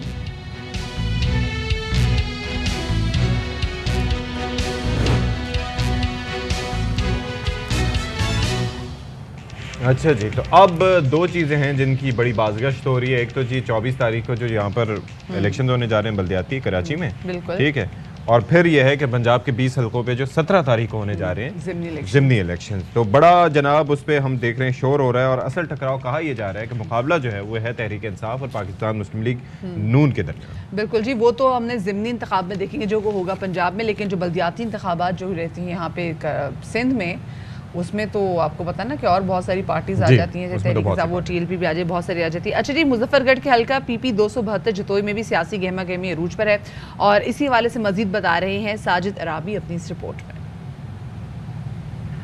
इलेक्शन कमीशन की जानिब से पंजाब के 20 हल्कों में ज़िमनी इंतखाबात का ऐलान होते ही PP 272 में सियासी सरगर्मियों में इजाफा हो गया। पोलिंग की तारीख करीब आते ही हल्के में जोड़ तोड़ का सिलसिला भी जोर पकड़ गया, जबकि आवाम का जोश व खरोश दीदनी है। आए वोट लिया, इस्लामाबाद चले गए और लाहौर चले गए, हमारी तरफ कुछ देखता भी नहीं है। जब वापस आते हैं तो कहते बस गलती हो गई थी, हम भूल गए थे। हल्के में मुस्लिम लीग नून और PTI के अलावा तहरीक लब्बैक के उम्मीदवार समेत 5 उम्मीदवार मैदान सजाएंगे। वोटर्स अपने अपने उम्मीदवारों को जितवाने के लिए सरगर्म नजर आ रहे हैं, ताहम मसाइल भी सर उठाए खड़े हैं। PP 272 में बासिर सुल्तान बुखारी हुकूमती दड़े में होने के बावजूद हल्के की महरूमियाँ दूर नहीं कर सके। मुजफ्फरगढ़ तक कराची रोड को हादसात की वजह से कातिल रोड कहा जाता है, लेकिन ताहाल इस रोड को दोरैया नहीं किया जा सका, जबकि दीगर कई मिसाइल भी जूं के तू हैं। ना कोई छोलेंगे, ना कोई सड़क है, ना कोई रास्ता है। महंगाई तो सिर दे इतनी भारी है। दिलचस्प बात यह है कि PP 272 से D सीट होने वाली सैयदा ज़हरा बतूल अपने ही बेटे को शिकस्त देकर पंजाब असम्बली में पहुंचने में कामयाब हुई थी, जबकि 17 जुलाई को होने वाले ज़िमनी इंतखाब में सैयदा ज़हरा बतूल की बहू अपने ही देवर हारून सुल्तान बुखारी के मद्दे मुकाबिल होंगी, जिसका फ़ायदा PTI के उम्मीदवार मौज़म जतोई को हो सकता है। साजिद लतीफ़ RB ARY न्यूज़ जतोई। ये कितना इंटरेस्टिंग फैक्ट मैं देख रही थी कि PP 272 में सैयदा ज़हरा बतूल इतने पहले अपने बेटे को शिकस्त दी, फिर जो उनकी बहू है उन्होंने अपने देवर को, यानी कि इनके एक और बेटे को शिकस्त दी। वाह, क्या ख़ानदानी पॉलिटिक्स है, ज़बरदस्त। और लोग देखें वोट दे रहे होंगे। और अंदर ही अंदर सब खुश भी हो रहे होंगे मतलब कि उधर गई तो भी साडी, ਇੱਥੇ आई तो भी साडी सीट तो देखी है। खैर, लेकिन पाकिस्तान में हम देख रहे हैं कि जो पॉलिटिकल सियासी जो मंजरनामा है उसमें दिन ब दिन दर्जा हरारत जो है वो बढ़ता चला जा रहा है। मतलब there is not even a single day जिसमें हम कहेंगे कि जी आज कोई पॉलिटिकल बड़ी हैपनिंग नहीं हुई। Every day is a new day for them. और हर दिन हम देख रहे होते हैं कहीं ना कहीं जलसा हो रहा होता है और कहीं ना कहीं पे बड़े बड़े जो है बयानियाँ दिए जा रहे होते हैं, स्टेटमेंट्स दी जा रही होती हैं। कल का दिन आप देख लें, कल का दिन हुआ जी शिचा वतनी में सियासी पंडाल सजा, जहाँ पर खिताब किया इमरान खान साहब ने और उन्होंने हुकूमत को काफ़ी आड़े हाथों लिया। ऑलराइट जी, तो सूरत हाल क्या है इस पर ज़रा तज्जिया ले लेते हैं। हमारे साथ मौजूद हैं मज़हर अब्बास साहब, सीनियर सहाफ़ी और तज्जियाकार हैं। बहुत शुक्रिया मज़हर साहब। सबसे पहले तो मौसम की सूरत हाल पे आपका तज्जिया लेंगे। बड़ा ज़बरदस्त माशाल्लाह शानदार मौसम हो रहा है, बारिश हो गई लेकिन सड़कों का बड़ा बुरा हाल है सर। गुड मॉर्निंग मज़हर साहब। जी सुबह बखैर। बस शुक्र करें ज़्यादा बारिश नहीं हुई और ज़्यादा बारिश ना हो। इतनी सी बारिश में इतना कुछ हो गया, तो अगर ज़्यादा बारिश हो गई तो क्या होगा। लिहाजा कराची वालों की दुआ यही होती है कि हाँ बारिश हो, क्लाउडी मौसम रहे, हल्की फुल्की बारिश हो तो बेहतर है, वरना वाकई अजाब बन जाता है। और वो आ जा, बिजली का अजाब अलग आता है, सड़कों का अजाब अलग आता है। और जिस मईशत की हम बात करते हैं तो मईशत की बात सब करते हैं, माशी हब की बात कोई नहीं करता। जिस शहर को हम माशी हब कहते हैं उसका हाल हमने अगर इतना बुरा किया हुआ है तो मईशत कैसे अच्छी हो सकती है। तो ये तो मौसम का हाल है। अभी भी मौसम जो है वो अबरालूद है। सियासी मौसम भी अबरालूद है और वैसे भी मौसम अबरालूद है। बादल गरज और बरस तो बहुत रहे हैं, सॉरी गरज बहुत ज्यादा रहे हैं, लेकिन ये नहीं मालूम कि अब आने वाले जो बल्दियाती इलेक्शंस हैं और जो ज़िमनी इलेक्शंस हैं उसमें बरसेंगे कहाँ पे। देखिए मसला ये है कि अभी आपने एक वो रिपोर्ट जो दिखाई तो मुझे वाकई हंसी सी आ गई कि घर की बात है घर में रहे जी, चाहे वो आपस के झगड़े हों, बहू बेटे का, बहू का झगड़ा हो, बेटे का झगड़ा हो, ये सारी घर की चीज़ें हैं। ये एक अलग फैक्टर है पॉलिटिक्स में। लेकिन जो बल्दियाती इलेक्शन 17 और 24 और फिर 27 को हो रहे हैं, 27 का इलेक्शन आप भूल गए, 27 को जो NA 245 का इलेक्शन है जी बिल्कुल, वो भी बहुत इम्पोर्टेंट है। लेकिन बल्दियाती इलेक्शन बहुत बड़े हैं। ये दोनों इंतखाबात, खासतौर पे 17 जुलाई और 24 जुलाई के इंतखाबात और 27 के, ये PTI का बहुत बड़ा इम्तिहान होगा। क्योंकि इमरान खान ने पिछले 3 महीने में बहुत कैंपेन इस हुकूमत के ख़िलाफ़, और वो मुसलसल वो खुद सड़कों पर हैं, उनके कारकुन सड़कों पे हैं। उसके बावजूद भी अगर वो ये 3 इंतखाबात, क्योंकि ये याद रखें, मैं इसलिए ये बात कह रहा हूँ कि जो ज़िमनी इलेक्शंस हो रहे हैं उनमें 10 तो वो उम्मीदवार थे जो आज़ाद लड़े थे PTI और PMLN को हरा कर, और बाद में उन्होंने PTI ज्वाइन कर ली थी। तो एक तरीके से ये 20 हल्के जो हैं इस वक्त PTI के हल्के हैं। अच्छा। और दूसरे कराची में जो है वो पिछले इंतखाबात में 14 सीटें कौमी असम्बली की उनके पास थी और 25 सूबाई असम्बली की सीटें उनके पास थी। अब ये इलेक्शंस अगर इसमें PTI को खातिर खा कामयाबी नहीं मिलती तो PTI के लिए बहुत बड़ा झटका होगा। इसी के साथ ये जो सीटें जीतेंगे, जो इलेक्शन जीतेंगे, ये इसलिए जीतेंगे कि दोबारा से इस्तीफे दे दें, ये भी तो एक जो सूरत हाल है ना। पंजाब में तो सूबाई असेंबली के लिए वहाँ तो पहले भी नहीं अलग इलेक्शन। हाँ, ये अलग बात है कि अगर पंजाब में PTI इतनी नशिस्तें हासिल कर लेती है कि वो पंजाब शहबाज शरीफ की हुकूमत का तख्ता उलटने के लिए और अपनी हुकूमत बनाने के लिए तैयार होती है, तो फैसला क्या होगा? क्या फैसला ये होगा कि हुकूमत बनाई जाए, या फैसला ये होगा कि असेंबली फ़ौरन डिज़ोल्व कर दी जाए?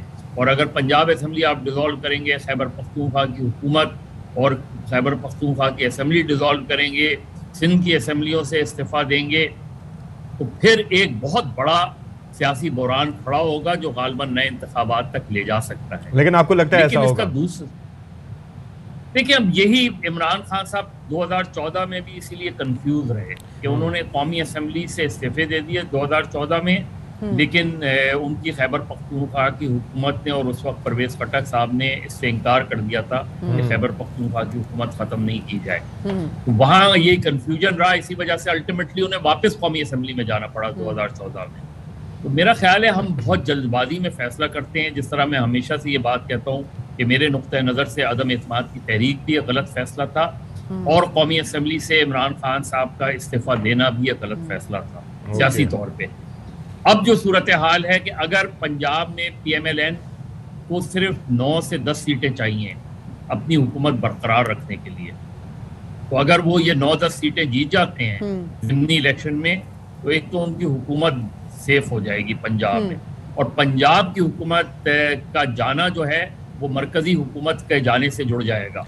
लेकिन अगर पंजाब में हुकूमत मुस्तहकम हो जाती है तो फिर अगले इंतखाबात गालिबन अगले साल ही तक होंगे। लेकिन इमरान खान के लिए चैलेंज ये है कि कराची के बल्दियाती इलेक्शन, क्योंकि PTI का एक रिकॉर्ड रहा है, ट्रैक रिकॉर्ड रहा है कि PTI बल्दियाती इलेक्शन में अब तक अच्छी कारकर्दगी का मुजाहरा नहीं कर सकी है। कैंटोनमेंट बोर्ड का इलेक्शन वो हार जाते हैं, बल्दियाती इलेक्शन उन्होंने पंजाब में कराया ही नहीं। ये जो उनका अब लेकिन मजीद साहब अब स्पेसिफिकली हमने तहरीक अदम एतमाद के बाद देखा जब हुकूमत का तख्ता उल्टा और उसके बाद इमरान खान साहब की जैसी हुकूमत जो ख़त्म हो गई, फिर एक नैरेटिव जो बिल्ड किया गया और जिसकी वजह से हमने देखा कि उस नैरेटिव की वजह से वो लोग जो कि रूठ गए थे तहरीक इंसाफ से, वो वापस आकर उन्होंने इमरान खान साहब को ज्वाइन किया। तो आपको नहीं लगता कि थोड़ा बहुत फ़र्क पड़ेगा ये जो नैरेटिव बिल्डिंग जो की गई है? देखिए, इलेक्शन जो है ना, इलेक्शन एक बड़ी मुख्तलिफ साइंस होता है। आप जलसे, जुलूस, मुजाहरे, लॉन्ग मार्च, ये सब अपनी जगह होती है, लेकिन इलेक्शंस की साइंस ये होती है कि आप अब कल इमरान खान ये कह रहे थे कि मुझे हर पोलिंग स्टेशन पे 10 लोग चाहिए। अब ये वो चीज़ें हैं जो तंजीमी तौर पे की जाती हैं। जी जी। PTI का एक बड़ा मसला तंजीमी रहा है हमेशा से, और अब देखें पिछला जो इलेक्शन था पंजाब में, उसमें उनके पास 3 बड़े ऐसे किरदार थे जिन्होंने इलेक्शन मैनूवरिंग वगैरह में बड़ा अहम किरदार किया, जिनमें जहांगीर तरीन, अलीम खान, चौधरी सरवर। अब ये तीनों अफराद नहीं हैं। अब ये इम्तिहान है इस क़यादत का जो PTI में पंजाब में है, जिसमें डॉक्टर यास्मीन राशिद हैं, जिसमें महमूद रशीद हैं, जिसमें फवाद चौधरी हैं, जिसमें शाह महमूद कुरैशी हैं, वो अपने बेटे की कैंपेन मुल्तान में कर रहे हैं। तो ये जो पंजाब में नए लोग तो नहीं हैं, लेकिन क्या ये पंजाब में उस तरह के मुतहर्रिक क़यादत सामने ला सकेंगे? और आप ये देखें कि इसमें एक शख्स जो बिल्कुल हमें गायब नजर आ रहा है, वो कौन? जो शायद जलसे जुलूस है, वो उस्मान बुज़दार साहब हैं। जी जी। जिनके बदौलत बकौल खुद PTI के लोग पंजाब में हमारी कारकर्दगी बेहतर नहीं रही, वरना सबसे ज्यादा इस कैंपेन को तो उन्हें लीड करना चाहिए। लेकिन मसला ये है कि उनको कभी आपने लीड करते वैसे भी देखा है? मतलब वो थोड़ा सा मीडिया शाय भी है। वो हमेशा, और वो अभी जब पिछले पंजाब असेंबली में इतना हंगामा हुआ था तो वो क्यों हाथ दिखा रहे थे? तो बात तो मैं यही तो आपसे बात कह रहा हूँ कि यही तो, अगर आप जो PTI के बहुत से लीडर से प्राइवेटली गुफ्तगू करें तो वो यही तो कहते हैं कि अगर आपने 3 साल एक आदमी को रखा है और वो इस वक्त इस काबिल भी नहीं है कि वो कैंपेन लीड कर सके, अपनी कारकर्दगी को जलसों में जो है नुमाया तौर पे पेश कर सके, तो फिर ऐसे शख्स को आपने इतनी इम्पोर्टेंट पोजीशन दे दी कि जिसमें जो है आज आपके लिए मुश्किल हो रही है, मुश्किल पेश आ रही है। अगर PTI जीतेगी तो वो इमरान खान की वेव की वजह से जीतेगी, अगर PTI जीतेगी तो वो इस महंगाई के तूफान की वजह से जीतेगी, अगर PTI का वोटर निकल कर एक और चीज बॉक्स में मज़े साहब, एक और चीज़ है जी यहाँ पर ये जो बल्दियाती इलेक्शंस होते हैं, यहाँ पर गली मोहल्ले की जो सियासत होती है वो थोड़ी सी मुख्तलिफ होती है इससे भी हटके। मतलब जाहिर है कि अगर मरकज़ में उनकी हमदर्दियाँ हो सकता है PMLN, पीपल्स पार्टी या तहरीक इंसाफ के साथ नहीं हो, लेकिन वो यहाँ पर देखते हैं कि गली मोहल्ले में उनके मसाइल कौन हल कर सकता है। अगर वो कराची का जो इलेक्शन, मैं आपको बताऊँ, कराची का जो इलेक्शन है वो बड़ा मुख्तलिफ इलेक्शन। कराची में जो बल्दियाती इलेक्शन होता है वो आप ये समझ लें कि 34% कराची के लिए होता है, यानी जो मेयर की पावर होती है वो सिर्फ 34% कराची के लिए होती है।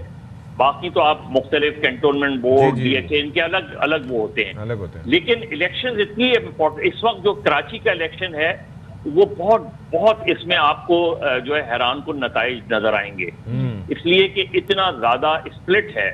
MQM की अपनी प्रॉब्लम्स चल रही हैं, पीपल्स पार्टी का अपना एक इशू है, प्लस एक नई सियासी कुव्वत जो हमने 2018 में उसको देखा वो तहरीक लब्बैक है। और तहरीक लब्बैक ने कराची में काफी, उनके जो लोग हैं उन्होंने काफी डीप रूटेड जाके काम किया है। जी बिल्कुल बिल्कुल। ये जो अभी आपने देखा था NA 240 में, हालांकि ये मेरे नुक्ता नजर से तो ये इलेक्शन दोबारा होना चाहिए था, क्योंकि जहां 8% वोट पड़ा है वो इलेक्शन दोबारा होना चाहिए। लेकिन NA 245 में PTI लड़ रही है, और PTI इसलिए लड़ रही है कौमी असेंबली का कि अगर वो जीत गए तो वो सीट रखेंगे, रिजाइन नहीं करेंगे। जिस तरह अब ये खैबर पख्तूनख्वा में भी एक इलेक्शन उन्होंने जीता, तो उनके जो MNA जीते हैं वो असेंबली नहीं जाते, बैठे हुए हैं, ओथ भी नहीं लिया उन्होंने जाके। लेकिन यहाँ जो होगा वो यही होगा कि तहरीक लब्बैक या तो बड़ी तादाद में वोट काटेगी। अब उसका फायदा किसको हो सकता है? एक तरफ PTI है, एक तरफ तहरीक लब्बैक है, एक तरफ जमात इस्लामी है, पीपल्स पार्टी है और MQM है, और पाक सरजमीन पार्टी है। अब MQM कोशिश कर रही है कि उनके कम से कम 2-3 जो ग्रुप्स हैं वो यकजा हो जाएं। जैसे हमने देखा फारूक सत्तार साहब के भी जो राब्ते हैं वो तेज हुए हैं खालिद मकबूल सिद्दीकी साहब से, और लग रहा है कि हो सकता है गो कि वो एज ए इंडिपेंडेंट कैंडिडेट खड़े हुए हैं, बट यू नेवर नो। बहुत शुक्रिया जी, हमारे साथ मजहर अब्बास साहब मौजूद थे और हम बात कर रहे थे ज़रा कराची के ओवरऑल जो मुल्क की पॉलिटिकल डायनामिक्स है उस हवाले से। आज अगर हम तारीख देखें तो आज है 7 जुलाई, बिल्कुल, और आज बड़ा अहम दिन है। कारगिल मार्के में दुश्मन पर धाक बिठाने वाले हीरो हवालदार लालक जान शहीद की आज उनका 23वां जो यौम शहादत जो है वो मनाया जा रहा है। 1965 की जंग हो या कारगिल का महाज, कौम के बहादुर सपूतों ने अपनी जानों का नजराना देकर पाक धरती को हमेशा शाद और आबाद रखा है। ऐसी एक मिसाल हवालदार लालक जान की है, जिन्होंने कारगिल जंग में दुश्मन को ऐसी कारी ज़रब लगाई जिसे वो सदियों तक याद रखेगा। कश्मीर की वादी गज़र, जैसे वादी शोहदा भी कहा जाता है, आज भी लालक जान की कसीदों से गूंज रही है, जहाँ उन्होंने अपने खून से वतन से वफा की लाजवाल दास्तान रकम की। दुश्मन का लश्कर जो है वो काफ़ी बड़ा था, हमारा लश्कर भी कम, लेकिन जवानों के हौसले और अज़्म और हिम्मत और शुजात बहुत बुलंद थी। इस वक्त हमारे साथ तो मौजूद हैं ब्रिगेडियर रिटायर्ड खालिद नज़ीर साहब, जो कि इस वक्त कमांडिंग ऑफिसर भी थे, आज हवालदार लालक जान, और साथ में कर्नल शेर खान शहीद के साथ भी इन्होंने काम किया है। कुछ इनसे यादें ताज़ा करेंगे कि क्या जज्बा था उस वक्त और क्या हौसला था उस वक्त उन तमाम तर हमारे सिपाहियों का, उन तमाम हमारे फ़ौजी भाइयों का जो कि मोर्चों पर मौजूद थे। बहुत शुक्रिया खालिद साहब आपका, आपने बाखबर सवेरा को वक्त दिया। आप उस वक्त कमांडिंग ऑफिसर भी थे, और ये शोहदा जिनको आज हम याद कर रहे हैं, जिनकी वजह से आज हम इन आज़ाद फ़िज़ाओं में सांस ले रहे हैं, आपने इनके साथ काम किया है। ये बताएगा कि उस वक्त जब ये कारगिल का महाज जारी था, क्या जज्बा था जवानों का? मदिया और इशफाक साहब, मैं दोनों का शुक्रगुजार हूँ।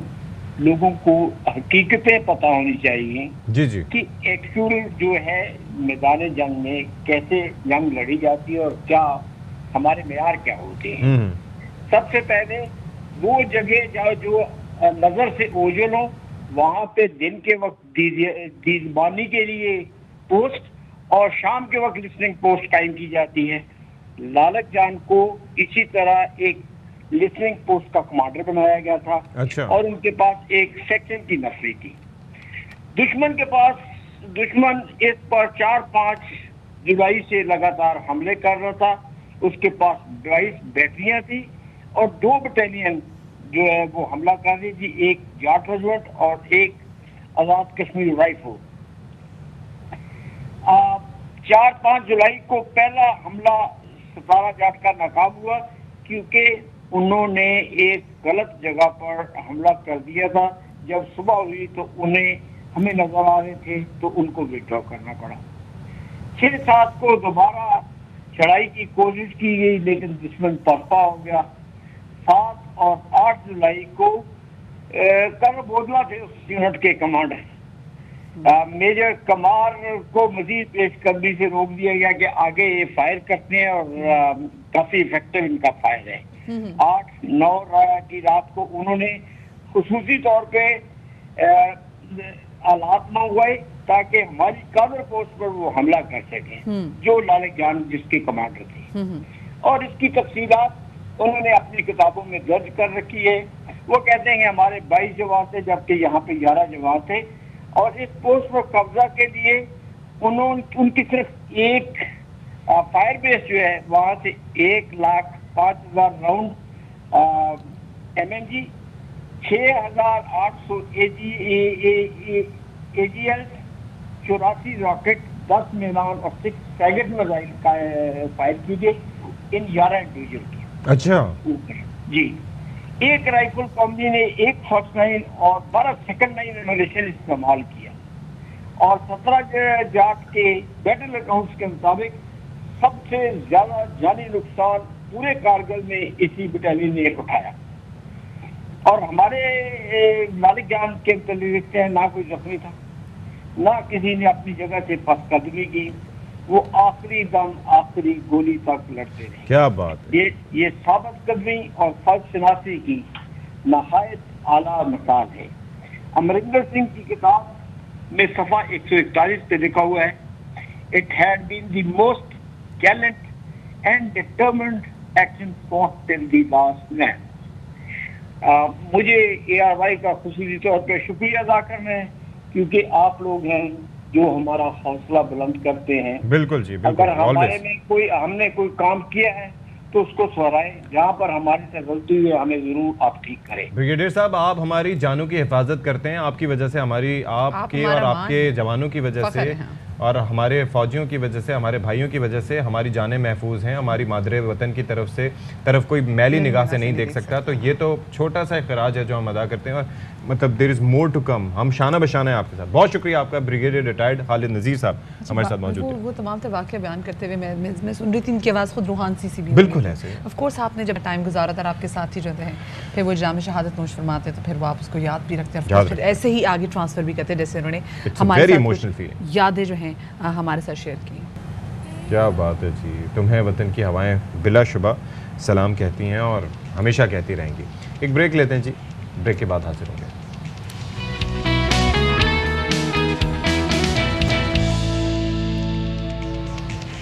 ईद कुर्बा में चंद रोज़ बाकी हैं। गिनती पर हम आपको बता चुके हैं कि 2 से 3 दिन बाकी रह गए हैं और ऐसे में मंडियों में जो ख़रीदार हैं वो कम हैं, देखने वालों का रश ज़्यादा है और भाव ताव भी बहरहाल चल रहे हैं। बहुत ज़्यादा हैं, पैसे बहुत ज़्यादा हैं। तो मुल्तान में क्या सूरत हाल है ज़रा जान लेते हैं। मिर्ज़ा अहमद अली हमारे साथ मौजूद हैं, उनसे ज़रा गुफ्तगू करते हैं। तो बताइएगा मिर्ज़ा साहब, क्या सिचुएशन है मुल्तान में। हाँ जी, ये देखें बकरे आज ढूंढ के खड़े हुए हैं उनके पास। मिर्ज़ा साहब, क्या सूरत हाल है, कोई रेट शेट कुछ मुनासिब हुए या नहीं?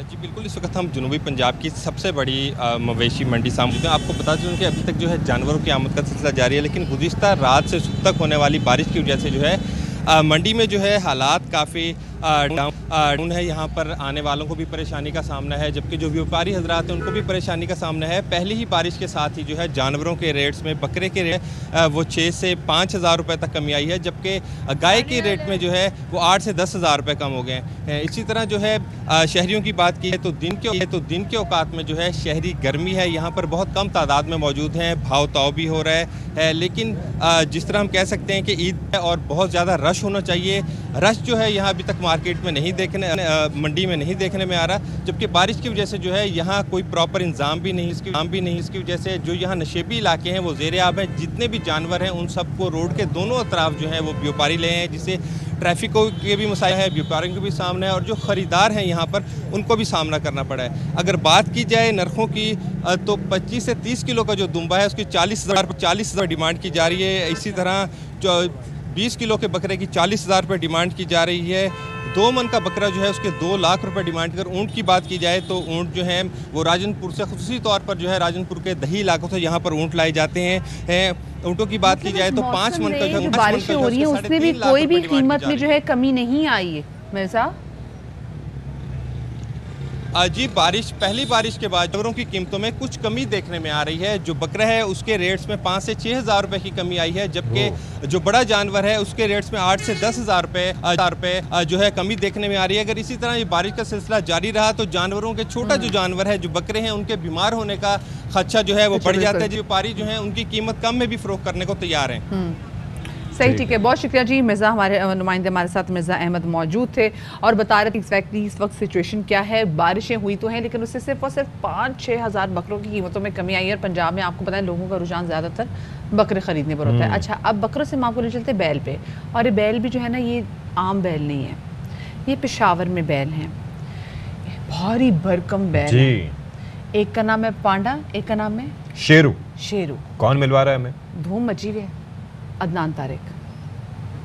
पेशावर के सबसे बड़े 2 जानवर हमारे साथ इस वक्त मौजूद हैं। अंदरून शहर के खूबसूरत जानवर जिनका नाम है पांडा और शेरू। घर में 2 साल की मेहनत के बाद जो है वो माशाल्लाह जो है वो जवान हो गए हैं। जी पहले तो आपके बड़े खूबसूरत जानवर हैं, इनके बारे में बताइएगा, क्या क्या खाते हैं, कितनी मेहनत की? माशाल्लाह ये 1 साल से हम यहाँ पर पाल रहे हैं और ये हम इसे हर रोज़ 40 पराठे देते हैं, वो भी देसी घी में पका के देते हैं। और इसे अक्सर हम ये गंदम देते हैं, कल देते हैं और ये सारे खुराक हमें इसे मिक्स करके देते हैं। ये 1 साल से हम पाल रहे हैं और इसका नाम पांडा है और ये दूसरा जो है ये शेरू है। तकरीबन पांडा का जो वज़न होगा तकरीबन 35 मन तक होगा और ये शेरू जो है ये 40 मन तक होगा तकरीबन। कुर्बानी कैसे करते हैं? कसाई मिल जाते हैं? इतना महंगे इतने खूबसूरत जानवर, इनको कसाई के लिए क्या इंतज़ाम होता है? इसमें ज़्यादातर हम कुर्बानी खुद ही करते हैं। हम भाई वगैरह सारे कज़न्स इकट्ठे होते हैं और यहीं पर हम खुद ही इनको कुर्बान करते हैं। पूरा पेशावर जो है वो पांडा शेरू को जो है वो देखने आते हैं। इनको जो है ये खुद ही पालते हैं और ख़ूबसूरत जो है ये जानवर इनके पास इस वक्त है। मुख्तलिफ़ बाज़ारों का जब ये सैर करने के लिए शाम को पूरे इलाके के बच्चे इसको लेकर जाते हैं तो ये हर कोई जो है इनको देखता है क्योंकि बहुत खूबसूरत ये जानवर है और इनका वज़न जो है वो तकरीबन 40 मन से जो है वो ज़ायद है। तो पेशावर का शेरू और पांडा जो है वो इस वक्त आप देख रहे हैं अंदरून शहर में ये मकामी लोग जो हैं उन्होंने पाला है। जी सही, ठीक है। चले जी, 30 से 40 मन का वजन है तो वो है जो इनके मालिक बता रहे हैं। लेकिन मुझे इसकी लाइनर गेम जो है ना पांडा की बड़ी ज़बरदस्त लगी थी। काजल, ये कजली आंखें उसकी, और चला भी नहीं जा रहा था, वजन इतना था उसका। हाय, नान इतना खिला दिए ना उसको, बहुत ज़्यादा। खल, नान, देसी घी खुद नहीं खाए होंगे, उनको खिलाएंगे। ये होता है जज्बा। छोटी सी ब्रेक के बाद मिलते हैं। चलें जी, तो सिर्फ जानवरों के रेट ही ऊपर नहीं है ईद कुर्बान की आमद से पहले, बल्कि ये जो 1 हफ्ता होता है ना ये बड़ा क्रिटिकल होता है। तो उसमें होता ये है कि ये धनिया, पुदीना, प्याज और इसके बाद क्या क्या चीज़ें जी, वो तमाम तो चीज़ें जो ठंडिया में पकती हैं स्पेसिफिकली, क्योंकि आपको पता है कि गोश्त का फिर सीज़न आएगा। कोरमा पकेगा, फिर कुन्ना पकेगा, निहारी पकेगी, पाए पकेंगे, वो तमाम सब और वो चीज़ें जो इसके अंदर डलेंगी मसाला जात, उनकी कीमतों में हो गया है इजाफा। और अभी मार्केट में क्या ताज़ा तरीन सूरत हाल देख रहे हैं, अनवर खान हमारे नुमाइंदे हमारे साथ मौजूद हैं। अनवर, ये बताइएगा कि क्या सिचुएशन देख रहे हैं? आज से 5 दिन पहले ही हम देख रहे थे टमाटर की जो कीमत थी वो 100 रुपये फी किलो थी और हमने देखा है कि जैसे ही बकरा ईद आती है तो टमाटर तो सबसे पहले 300 की हद को टच करते हैं। टमाटर 100 रुपये थे, 80 से 100 के दरमियान। लीमू थे 320 रुपये किलो, लहसुन और अदरक जो है वो 320 रुपये किलो ही थे। ठीक है, आलू जो है 50 से 60 के दरमियान ट्रेड कर रहे थे। अभी क्या सिचुएशन है ना, मजीद फर्दर इन डेप्थ जाके बता। जबरदस्त जी अनवर। जी देखिए, अगर हम बात करेंगे कीमतों की बुलंदतरीन सतह की तो हम बात शुरू करते हैं राजा पाकिस्तानी से। अगर आप 1 करोड़ 1.25 लाख 40 लाख का जानवर लेंगे तो आपको लज्जत एक काम दहन के लिए तो ये चीज़ें बर्दाश्त करनी पड़ेंगी। नहीं, वो तो कर लेंगे, वो राजा पाकिस्तानी वही तो नहीं, 16 किलो का है। जी देखिए, बिल्कुल एक और बात ये देखिए, इस वक्त बात ये है कि अगर हम बात करें ना कि बुलंद तरीन सतह, तो अब एक आम सा लफ्ज़ बन गया है। हम ये कह सकते हैं कि जो सब्जियां हैं, सब सब्जियां हैं ख़ास तौर पे उनकी बुलंद तरीन सतह को पर लग गए हैं। ये लफ्ज़ ज़्यादा बेहतर होगा। तो इस वक्त अदरक और लहसुन जो है वो तकरीबन ये जो हमें कीमतें बता रहे हैं, ये बता रहे हैं 280 रुपये किलो, लेकिन अमलन ऐसा नहीं है। ये कीमतें हैं 350 से 450 रुपये फी किलो। अगर हम बात करेंगे टमाटर की, कैमरे की, वो हमसे बात करते हैं, बोले टमाटर 80 रुपये किलो, जब हम कैमरे से हटकर बात करेंगे तो ये टमाटर 160 से 180 रुपये किलो मिलेगा। हरा धनिया और पुदीना के जो कि इस वक्त 10 से 15 रुपये का मिलता है इस वक्त। अब आप कराची की लोकल मार्केटों के अंदर जाएंगे तो इसके 25 से 30 रुपये वसूल किए जा रहे हैं। हरी मिर्चें जो कि तकरीबन 30 रुपये पाव, 15 रुपये पाव मिलती थी, अब ये 40 रुपये पाव हैं और बाद मार्केटों के अंदर 60 रुपये पाव हैं। तो ये तमाम तरह सूरत हाल ये है कि तमाम तरह कीमतों पर लग गए और कीमतें जो हैं वो बुलंद तरीन सतह के ऊपर हैं। बहाना ये बनाया जा रहा है कि मूसलाधार बारिश हुई, मंडी की सूरत हाल इंतहाई वर्स्ट है। सूरत हाल ये है कि जो मुकामी सतह पर जो कीमतें कंट्रोल करने का तयन होता है, कमेटियाँ फाल नहीं होती, तो इसके नतीजे के अंदर मनमानी कीमतें वसूल की जाती है। जैसे ज़राए अबलाग की टीमें आती हैं तो उनको वो निर्फ बताए जाते हैं जो कि कमिश्नर कराची की जानिब से जारी किए जाते हैं, ज़िला इंतज़ामिया की जानिब से जारी किए जाते हैं। ताहम इस वक्त कीमतें जो हैं वो इंतहाई बुलंद तरीन सतह पर ये आज की हैं। लेकिन चांद रात को जब आप जाएंगे तो चांद रात को आपको हरा धनिया और पुदीने की मामूली बात करूं मिलेंगे तो ही नहीं, आपको 30 से 40 रुपए की मिलेगी। मिलेंगे ही नहीं अव्वल तो। हाँ, मिलेंगे ही नहीं, बल्कि ये जो है अनवर भाई गली मोहल्लों में जगह जगह रेट अभी भी यही हैं जो आप बता रहे हैं ना, ये आज से 1 हफ्ते से यही हैं और आगे अभी इजाफा इनमें होगा अगले 1 से 10 दिनों में, क्योंकि ऐसा हो नहीं सकता कि होगा। और ये हाँ जी देखिए, बिल्कुल यही सूरत हाल होगी। अब आपको जो है इस वक्त सब्जियों की ख़रीदारी के अंदर भी खासी मुश्किलात का सामना करना पड़े, क्योंकि अमूमी तौर पर लोगों को चीज़ें ख़रीदनी पड़ती हैं, लाजमी ज़रूरत होती है और इसका फ़ायदा उठाते हैं लोकल सतह के ऊपर मुकामी दुकानदार और रिटेलर, ये लोग फ़ायदा उठाते हैं। तो इस सूरत हाल को कंट्रोल तो नहीं किया जा सकता, सिर्फ दावे किए जाते हैं, प्रेस रिलीज जारी होते हैं। और अगर आप वो जो बात करेंगे कि इस वक्त जो अशिया खुर्दनोश के साथ साथ सिर्फ हम सब्जियों की बात करेंगे तो सब्जियों की जो बुलंद तरीन कीमतें हैं उनको पर लग चुके हैं और ये मजीद पर आने वाले दिनों के अंदर रखेंगे। सूरत और प्राइस कंट्रोल करने के लिए कोई भी तैयार नहीं है। अमली तौर पर तमाम के तमाम इक़दाम बेसुस साबित हो रहे हैं और शहरियों को खासी मुश्किलात का कोई प्राइस कंट्रोल कमेटी का इस बार में हमें किरदार नजर नहीं आ रहा और अगर नहीं ऐसा किरदार नजर आएगा लोगों के लिए काफ़ी मुश्किलात हो जाएंगी। बहुत शुक्रिया जी, अनवर खान हमारे नुमाइंदे हमारे साथ मौजूद थे। अभी आपको बताते चलें कि वज़ीर आला पंजाब के रोशन घराना प्रोग्राम पर इलेक्शन कमीशन के नोटिस का मामला। इलेक्शन कमीशन ने 17 जुलाई तक रोशन घराना प्रोग्राम मुअत्तल कर दिया। हमने आपको सुन लिया, ये कहना था चीफ इलेक्शन कमिश्नर का। हम पुरअमन हैं, ये इंतखाबात शफाफ होंगे। साथ में उनका ये भी कहना था कि इलेक्शन कमीशन को आर्मी, रेंजेस और पुलिस की मुआवनत हासिल है। चीफ इलेक्शन कमिश्नर का मजीद कहना था कि 20 हल्कों के ज़िमनी इंतखाबात नहायत अहमियत के हामिल हैं। इन नताइज का बराह रास्त सूबाई हुकूमत से ताल्लुक है और ज़िमनी इलेक्शन के बाद बेशक ये प्रोग्राम शुरू कर दिया जाए। जी तो चलें जी, अब इजाज़त का वक्त आ गया है, लेकिन कोविड फैल रहा है तो एहतियात कीजिए, मास्क लगाइए, हाथ सैनिटाइज कीजिए, 20 सेकंड तक धोइए, समाजी फासला, बड़ी गैदरिंग्स में जाने से इज्तनाब कीजिए, अपना बहुत सारा ख्याल रखिएगा। शाद रहिए, आबाद रहिए, अल्लाह हाफ़िज़।